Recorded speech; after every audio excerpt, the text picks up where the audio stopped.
नमस्कार, डेली 24 भारत देख रहे हैं आप। मैं हूं आपके साथ साहिल धुलिया। बुलेटिन की शुरुआत करते हैं। आगरा में स्पेशल टास्क फोर्स यानी कि एसटीएफ ने साइबर अपराधियों पर बड़ी कार्रवाई की है। तो टीम ने अंतर्राष्ट्रीय साइबर ठगी नेटवर्क से जुड़े एजेंट्स को गिरफ्तार किया है और गुरुग्राम निवासी अमित कुमार ढांडा को वायु विहार रोड से दबोचा गया।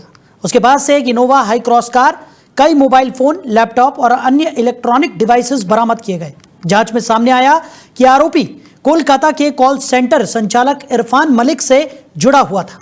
तो इरफान विदेशी नागरिकों को ईमेल ब्लास्टिंग के जरिए फंसाकर उसके बैंक अकाउंट हैक करता था और एनीडेस्क जैसे रिमोट एक्सेस टूल का इस्तेमाल कर विदेशी खातों से ठगी की जाती थी। ठगी की रकम चीन के रास्ते विदेशी खातों में ट्रांसफर की जाती और हांगकांग, वियतनाम, सिंगापुर और दुबई के बैंक खातों में पैसे जमा किए जाते थे। तो पूरे नेटवर्क में रकम का 65% हवाला के जरिए वापस भारत लाया जाता और एजेंट को 5% कमीशन दिया जाता था। तो अमित के फोन से गिफ्ट कार्ड और विदेशी खातों से जुड़ी कई चौंकाने वाली चैट्स भी बरामद हुई हैं। तो एसटीएफ ने आरोपी के खिलाफ थाना जगदीशपुरा में मुकदमा दर्ज किया है। अब इस अंतर्राष्ट्रीय नेटवर्क के अन्य सदस्यों की तलाश जारी है। यह कार्रवाई साइबर अपराध पर सख्त वार है और प्रदेश में ऐसे गिरोहों के खिलाफ कड़ी निगरानी की जा रही है। चलिए आगे बढ़ते हैं। बिजनौर जिले के नजीबाबाद क्षेत्र में लंबे समय से दहशत फैला रखा खूंखार गुलदार आखिरकार पकड़ लिया गया है। तो ग्राम महावतपुर इससेपुर के जंगल में लगाए गए पिंजरे में वो रात भर कैद रहा। ये वही इलाका है जहां हाल ही में एक महिला पर घातक हमला हुआ था और उसकी मौत हो गई थी। तो ग्रामीणों का अनुमान है कि उसी गुलदार ने हमला किया था और गांव के लोग पिछले कई दिनों से आतंक में जी रहे थे। दिगंबर सिंह के नेतृत्व में भारतीय किसान यूनियन ने डीएफओ कार्यालय पर पशुओं को बांधकर धरना दिया था और वन विभाग से त्वरित कार्रवाई की मांग की गई थी। वहीं सांसद चंद्रशेखर की अगुवाई में आजाद समाज पार्टी ने भी कलेक्ट्रेट पर धरना देकर प्रशासन पर दबाव बनाया। वन विभाग की टीम ने बुधवार को ग्राम महावतपुर, इससेपुर और समीपुर के जंगलों में कई पिंजरे लगाए थे। रात के अंधेरे में गुलदार मांस का लोभ न छोड़ सका और पिंजरे में फंस गया। जैसे ही ये खबर फैली, ग्रामीणों ने राहत की सांस ली और गांव में खुशी की लहर दौड़ गई। आगे बढ़ते हैं, बात करेंगे एटा जिले की। तो एटा जिले में चर्चित गौरव हत्याकांड को लेकर सुप्रीम कोर्ट के वरिष्ठ अधिवक्ता डॉक्टर एपी सिंह ने पुलिस प्रशासन पर गंभीर आरोप लगाए हैं। उन्होंने कहा कि थाना हरदुआगंज में दर्ज मुकदमा अपराध संख्या 223/24 धारा 302, 122B, 504, 506 के बावजूद हथियारों की बरामदगी और अभियुक्तों की गिरफ्तारी नहीं की गई है। डॉक्टर एपी सिंह के अनुसार गौरव कुमार अपनी शादी का निमंत्रण कार्ड देने पैतृक गांव नयावास इमलानी गए थे। वहां स्थानीय आरोपी सेठीराम, राजवीर, सतपाल, धर्मेंद्र और सत्यप्रकाश ने मिलकर उन पर हमला कर दिया और पीठ में गोली मार दी, जिससे उनकी मौके पर ही मौत हो गई। तो डीआईजी के निर्देश पर मामला पुलिस अधीक्षक को सौंपा गया था, लेकिन महीनों बाद भी सभी आरोपी खुलेआम घूम रहे हैं। उन्होंने कहा कि न्याय व्यवस्था का खुला मजाक है। आरोपी गैंगस्टर पृष्ठभूमि के हैं और पुलिस कार्रवाई से बचने में सफल हो रहे हैं। डॉक्टर एपी सिंह ने हाथरस भगदड़ मामले का जिक्र करते हुए कहा कि वहां भोले बाबा का षड्यंत्र के तहत बदनाम करने की कोशिश हुई, जबकि वो घटना से पहले ही मंच से जा चुके थे। सुप्रीम कोर्ट एडवोकेट ने सनातन धर्म और साकार हरि को बदनाम करने की साजिश का भी आरोप लगाया। उन्होंने चेतावनी दी कि अगर शीघ्र गिरफ्तारी नहीं हुई तो वो उच्च न्यायालय और सर्वोच्च न्यायालय में याचिका दायर करेंगे। इस बयान के बाद जिले में पुलिस प्रशासन पर दबाव बढ़ गया है। ग्रामीणों ने भी जल्द न्याय की मांग की है। सर, आज एटा में आपका आगमन हुआ है, किस मामले को लेकर आए हुए हैं और प्रेस वार्ता भी रखी आपने, तो क्या मामला है सर? ये बहुत ही गंभीर मामला है। कौशल कुमार ये हैं जो मृतक के भाई हैं। गौरव कुमार पुत्र श्री जगदीश कुमार, 26 वर्ष उम्र थी उसकी।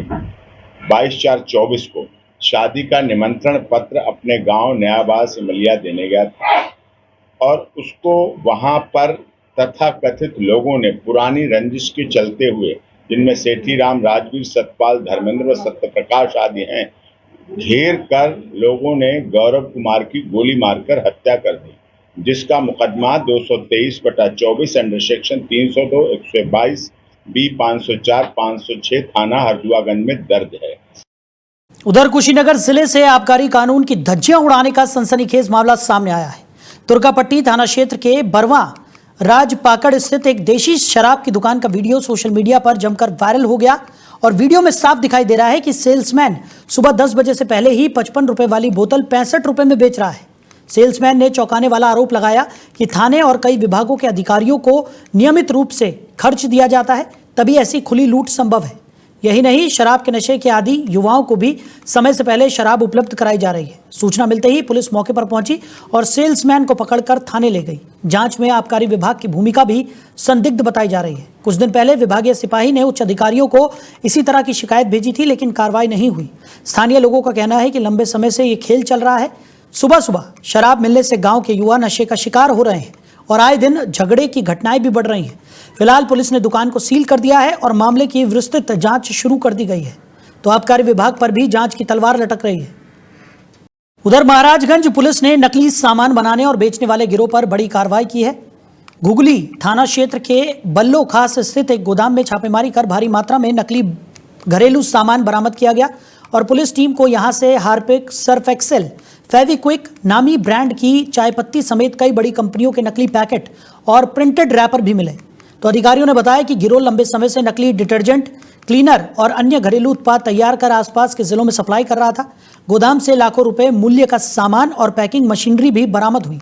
जांच में सामने आया कि ये लोग असली उत्पाद जैसे दिखने वाले रैपर खुद प्रिंट करवा सकते थे और सस्ते केमिकल से सामान तैयार करते थे। पुलिस ने मौके से गोदाम मालिक समेत 2 लोगों को हिरासत में लिया है। पूछताछ में गिरोह के कई और सदस्यों के नाम सामने आए हैं, जिनकी तलाश जारी है। अधिकारियों का कहना है कि इस तरह का नकली सामान न केवल ग्राहकों के साथ धोखा है, बल्कि स्वास्थ्य के लिए भी गंभीर खतरा है। जिला प्रशासन ने लोगों से अपील की है कि वो खरीदारी के समय उत्पाद का बैच नंबर और होलोग्राम जरूर देखें। पुलिस अब इस नेटवर्क को तोड़ने के लिए आसपास के जिलों में भी छापेमारी कर रही है। उधर मुजफ्फरनगर जिले के बुढ़ाना कोतवाली क्षेत्र में पुलिस को बड़ी सफलता हासिल हुई है। तो मंदवाड़ा रोड पर हुई मुठभेड़ में पुलिस ने कुख्यात लुटेरे काला उर्फ मेहताब को गोली मारकर घायल कर दिया। ये वही गिरोह है जिसने 48 घंटे पहले शराफा कारोबारी दादा और पोते से 10 लाख के आभूषण लूटे थे।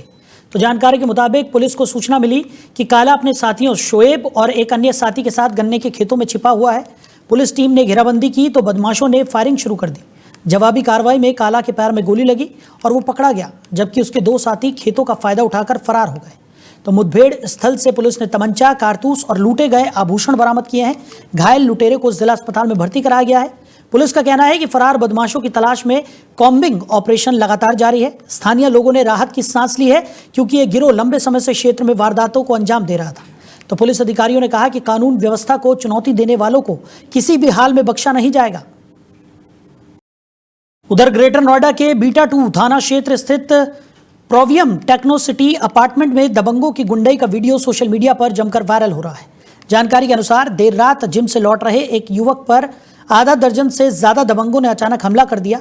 युवक किसी तरह वहां से भागा, लेकिन हमलावरों ने उसका पीछा कर सोसाइटी के अंदर ही दोबारा बेरहमी से पीटा। घटना सोसाइटी के सीसीटीवी कैमरों में कैद हो गई। फुटेज में दिख रहा है कि हमलावर युवक को घेर कर लगातार लाठी डंडों से वार कर रहे हैं। चीख पुकार सुनकर गार्ड और कुछ लोग मौके पर पहुंचे, तब जाकर हमलावर फरार हुए। पुलिस ने पीड़ित की शिकायत पर मुकदमा दर्ज कर लिया है और फुटेज के आधार पर आरोपियों की तलाश शुरू कर दी गई है। तो प्रारंभिक जांच में पता चला है कि विवाद आपसी रंजिश का नतीजा था, लेकिन इतनी बड़ी संख्या में लोगों का सोसाइटी में घुसकर हमला करना गंभीर चिंता का विषय है। स्थानीय लोगों ने कहा कि इस तरह की घटनाएं ग्रेटर नोएडा की सुरक्षा व्यवस्था पर सवाल खड़े करती है। पुलिस ने आश्वासन दिया है कि आरोपियों की जल्द गिरफ्तारी होगी और सोसाइटी में सुरक्षा भी बढ़ाई जाएगी। लगभग 1:30 बजे फायर सर्विस यूनिट को सूचना मिली कि होजरी कॉम्प्लेक्स फेज 2 में एक प्रोसोर्स नामक कंपनी है, इसके बेसमेंट में आग लग गई। त्वरित कार्रवाई करते हुए हमने शुरुआती तौर पे ही 6 गाड़ियां भेजी हैं, क्योंकि बेसमेंट में आग थी। यहाँ आके देखा गया कि पूरे बेसमेंट में 1000 स्क्वायर मीटर का प्लॉट था। उसके पूरे बेसमेंट में जो है अगरबत्ती और मोमबत्ती रखी। पूरे बेसमेंट में लगभग आग फैली हुई है। हमने और 2 गाड़ियां भेजी, कुल मिला के 8 गाड़ियों की मदद से हमने फायर फाइटिंग स्टार्ट की है। क्योंकि बेसमेंट था, लिमिटेड एक्सेस था, हमारे कर्मचारी BSET वैन के अंदर गए हैं और आग को बुझाते बुझाते हम लोग को समय लग गया, क्योंकि लिमिटेड एक्सेस की वजह से हम लोग एंट्री नहीं हो पा रही थी। और लगभग 1:30 बजे उधर संभल जिले में बिजली चोरी की शिकायत पर पहुंचे विजिलेंस विभाग की टीम और स्थानीय लोगों के बीच बड़ा विवाद हो गया। घटना चौधरी सराय पुलिस चौकी से महज 200 मीटर दूर की है। विजिलेंस जेई विकास कुमार के नेतृत्व में टीम रात करीब 10 बजे जांच करने पहुंची थी। परिजनों का आरोप है कि टीम जबरन घर में घुस आई और विरोध करने पर महिला को छत की सीढ़ी से धक्का दे दिया, जिससे वो गंभीर रूप से घायल हो गई। महिला के भाई फुरकान का कहना है कि उसे भी सिर पर मारकर घायल किया गया, जबकि बहनोई को 4-5 थप्पड़ मारे गए। घायल महिला और उसके भाई को अस्पताल में भर्ती कराया गया है। घटना के बाद मोहल्ले में हंगामा खड़ा हो गया और लोग विजिलेंस टीम के खिलाफ नारेबाजी करने लगे। टीम ने खुद को भीड़ में घिरा देकर पुलिस को सूचना दी। चौधरी सराय पुलिस चौकी सहित कई पुलिसकर्मी मौके पर पहुंचे और टीम को सुरक्षित बाहर निकाला। वहीं विजिलेंस इंस्पेक्टर का कहना है कि महिला खुद गिरकर घायल हुई और टीम ने कोई मारपीट नहीं की। पुलिस ने फिलहाल दोनों पक्षों से लिखित शिकायत मांगी है। मामला अब आरोप प्रत्यारोप तक सीमित है, लेकिन क्षेत्र में तनाव बना हुआ है। अम्मी का नाम क्या? गुलशन। पापा का? शहादत। मोहल्ला कौन सा लगता है? चौधरी सराय समना। क्या घटना हुई? हम घर पे थे, मम्मी थी, मेरी बहन थी, आंटी थी, जेंट्स पुलिस वाले आए ऊपर को, मेरी मम्मी को धक्का दिया, सिर भाड़ा, फिर नीचे आई अम्मी, हम आए अम्मी के साथ। कहाँ पे थी आपकी उस टाइम? अम्मी ऊपर सो रही थी सबसे, फिर कोई नहीं था ना, आए नीचे जेंट्स भी थे, ऊपर तो जेंट्स मारता आया, फिर लेडीज ने भी मारा, जेंट्स नहीं मारा, हम भागे ना उन्हें बचाने को अम्मी को, तो फिर वो वहां पे भाग गए। मेरी अम्मी को बहुत मारा है, मैंने सजा दिलवाना चाहती पुलिस वालों को। तो अम्मी कहाँ थी गिरी? अम्मी को जीने पे इन्होंने धक्का दिया मेरी। लेडीज पुलिस साथ में थी क्या? लेडीज नीचे थी, जेंट्स गया था ऊपर को। अम्मी का नाम क्या? गुलशन। पापा का? शहादत। मोहल्ला कौन सा लगता है? चौधरी सराय समना। क्या घटना हुई? हम घर पे थे, मम्मी थी, मेरी बहन थी, आंटी थी। उधर गोरखपुर के पिपराइच क्षेत्र के मऊ आचापी गांव में गुरुवार रात भयावह घटना हुई। पशु तस्करों ने पीछा कर रहे एक छात्र की हत्या कर दी, तो घटना से गुस्साए ग्रामीणों ने हंगामा कर आगजनी और पथराव शुरू कर दिया। तो मौके पर पहुंचे एसपी देहात जितेंद्र श्रीवास्तव पर भी भीड़ ने पत्थर बरसाए, जिससे वो गंभीर रूप से घायल हो गए। उन्हें तत्काल अस्पताल में भर्ती कराया गया। एक सब इंस्पेक्टर के भी घायल होने की सूचना है। तो भीड़ ने एक पशु तस्कर को पकड़कर पीट कर अधमरा कर दिया। हालात बिगड़ने पर जिले के डीएम, एसएसपी, डीआईजी सहित कई वरिष्ठ अधिकारी मौके पर पहुंचे। लगभग 5 घंटे की मशक्कत के बाद ही परिजन और ग्रामीण सड़क से हटे। तो सीएम योगी आदित्यनाथ ने घटना पर गहरा दुख प्रकट करते हुए दोषियों पर कड़ी कार्रवाई के निर्देश दे दिए हैं। एसएसपी ने बताया कि 5 पुलिस टीमें गठित कर दी गई हैं और जल्द सभी आरोपियों को गिरफ्तार कर लिया जाएगा। उन्होंने कहा कि किसी को बख्शा नहीं जाएगा। गांव में पुलिस बल तैनात कर दिया गया है और शांति बनाए रखने की अपील भी की जा रही है। इस घटना ने पूरे जिले को हिलाकर रख दिया है। तो इस गंभीर मामले में सीएम योगी आदित्यनाथ ने खुद संज्ञान लिया है। उन्होंने अधिकारियों को जरूरी कार्रवाई करने के निर्देश यहां पर दे दिए हैं। तो हत्या के बाद हिंसा और आगजनी पूरे इलाके में देखने को मिली, जिसके बाद माहौल काफ़ी ज़्यादा गर्मा गया। सड़क पर जो युवक के परिजन थे वो प्रदर्शन करते हुए नजर आए। हालांकि पुलिस की समझाइश के बाद बमुश्किल इन सभी को सड़क से हटाया गया। पुलिस ने परिजनों को समझाइश दी, साथ ही साथ आश्वासन भी दिया कि जल्द से जल्द इस पूरे मामले में कार्रवाई की जाएगी और जो भी आरोपी है उन्हें किसी भी हाल में बख्शा नहीं जाएगा। वहीं अगर बात की जाए तो सीएम योगी आदित्यनाथ ने भी इस घटना पर दुख प्रकट किया है। उन्होंने अधिकारियों को निर्देशित किया है कि जल्द से जल्द इस पूरे घटना का संज्ञान लेकर आरोपियों के खिलाफ त्वरित कार्रवाई यहां पर की जाए। जब पुलिस से आश्वासन मिला उसके बाद परिजन सड़क से उठे और मामले को थोड़ा शांत कराया गया, स्थिति को नियंत्रण में किया गया। लेकिन फिलहाल क्षेत्र में तनाव की स्थिति बनी हुई है और पुलिस प्रशासन लगातार कार्रवाई में जुटा हुआ है। उधर श्रावस्ती जिले के तहसील इकोना क्षेत्र के रामपुर कटेल गांव से दर्जनों गांव को जोड़ने वाला मुख्य मार्ग पूरी तरह से जलमग्न हो गया है। भारी बारिश और जल निकासी की खराब व्यवस्था के कारण सड़क पर कई फुट तक पानी भर गया है। ग्रामीणों को जान जोखिम में डालकर आवागमन करना पड़ रहा है। स्कूल जाने वाले बच्चे, मरीज और बाजार जाने वाले लोग सबसे ज्यादा परेशान हैं। कई बार लोग गिरकर घायल भी हो चुके हैं। ग्रामीणों ने प्रशासन से कई बार शिकायत की, लेकिन अब तक कोई सुनवाई नहीं हुई। तो गांव के बुजुर्गों का कहना है कि वर्षों से नाला बनाने की मांग हो रही है, लेकिन हर बार सिर्फ आश्वासन मिलता है। अब हालात ऐसे हैं कि छोटे वाहन तो दूर, पैदल चलना भी मुश्किल हो गया है। स्थानीय लोगों में आक्रोश है। उनका कहना है कि अगर जल्द कार्रवाई नहीं हुई तो वो सड़क पर उतरकर विरोध करेंगे। तो प्रशासन का कहना है कि बारिश रुकने के बाद पानी निकासी के लिए पंप लगाए जाएंगे और स्थायी समाधान पर विचार भी किया जाएगा। तो रामपुर कटेल मार्ग पूरी तरह से इस वक्त जलमग्न नजर आ रहा है। लोगों को आवागमन में खासा परेशानियों का सामना करना पड़ रहा है। स्कूल, अस्पताल तक पहुंचना भी मुश्किल यहां पर नजर आ रहा है और अपनी जान को जोखिम में डालकर ये जो ग्रामीण है वो इस रास्ते पर आवागमन कर रहे हैं और लगातार कार्रवाई की मांग करते हुए भी नजर आ रहे हैं। लेकिन फिलहाल किसी भी तरह की कार्रवाई यहाँ पर होती हुई दिखाई नहीं दे रही है। ये परखोतमपुर से जो पुल बना है, ये पुल से सीधे बेलीपुर, कटियर, समगड़ा, कंचनी, कोला भार, इससे सीधे पानी भर जाता है। हाँ, पूरे गांव में। राप्ती नदी का जल बढ़ रहा है कि कम हो रहा है? ना, अभी तो बढ़ रहा है। तो क्या लग रहा है आप लोग के घरों में पानी जा सकता है? हो सकता है, अभी तो रोड के उस पार है। हाँ। लेकिन हो सकता है कि अगर बढ़े तो गांव में घुस सकता है। ये रोड पर पानी भर जाता है तो कितनी समस्या होती होगी? बहुत समस्या होती है, गाड़ी घोड़ा सब बंद रहता है, साग सब्जी कुछ नहीं मिलता। तो कहाँ से आप लोग सामान साग सब्जी? घूम के समगड़ा जलावा जाता है, सिसवारा जाए नहीं मिलता है। हाँ। सिसवारा रास्ते पर। उधर गाजियाबाद में मशहूर हरियाणवी एक्टर उत्तम कुमार की गिरफ्तारी को लेकर शनिवार को पुलिस मुख्यालय पर बड़ा हंगामा हुआ। परिजन और समर्थक बड़ी संख्या में पहुंचकर नारेबाजी करते हुए नजर आए। उनका आरोप है कि पुलिस ने उत्तम कुमार को झूठे मामले में फंसाकर गिरफ्तार किया है। परिवार का कहना है कि जिस महिला ने उन पर आरोप लगाए उसने लखनऊ में आत्मदाह का प्रयास किया, जिसके बाद दबाव में आकर पुलिस ने जल्दबाजी में गिरफ्तारी कर ली। जबकि उत्तम कुमार लगातार जांच में सहयोग कर रहे थे और गिरफ्तारी के समय उनकी तबीयत भी ठीक नहीं थी। परिजनों ने पुलिस और स्वास्थ्य को लेकर गुमराह करने का आरोप भी लगाया। उन्होंने हाथों में पोस्टर लेकर आत्मदाह बना हथियार जैसे नारे लगाए और निष्पक्ष जांच की मांग की। पुलिस ने कहा कि गिरफ्तारी कानूनी प्रक्रिया के तहत की गई है और जांच निष्पक्ष होगी, लेकिन समर्थकों का कहना है कि यह कदम पूरी तरह से राजनीतिक दबाव में उठाया गया है। फिलहाल पुलिस मुख्यालय पर प्रदर्शन के बाद इलाके में तनाव की स्थिति बनी हुई है।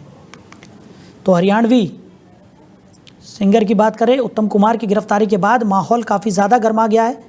उत्तम कुमार के परिजन पुलिस थाने में पहुंचे, जहां पर जमकर प्रदर्शन उन्होंने किया। उन्होंने कहा कि झूठे खेस में उत्तम कुमार को फंसाया जा रहा है। तो हरियाणवी एक्टर उत्तम कुमार की गिरफ्तारी पर जमकर हंगामा परिजनों और उनके समर्थकों ने किया है। परिजनों ने पुलिस मुख्यालय में ये प्रदर्शन किया। पुलिस मुख्यालय में परिजन इकट्ठा हुए, नारेबाजी करते हुए नजर आए। हाथों में बैनर लेकर झूठे केस में फंसाने का आरोप उन्होंने पुलिस पर लगाया। साथ ही साथ उन्होंने कहा कि पुलिस ने जल्दबाजी में इस पूरे मामले में कार्रवाई की है और उत्तम कुमार पूरी जांच में सहयोग भी कर रहे थे और जिस दिन उनकी गिरफ्तारी हुई उस दिन उनकी तबीयत भी ठीक नहीं थी। तो फिलहाल इस बुलेटिन में इतना ही। नमस्कार।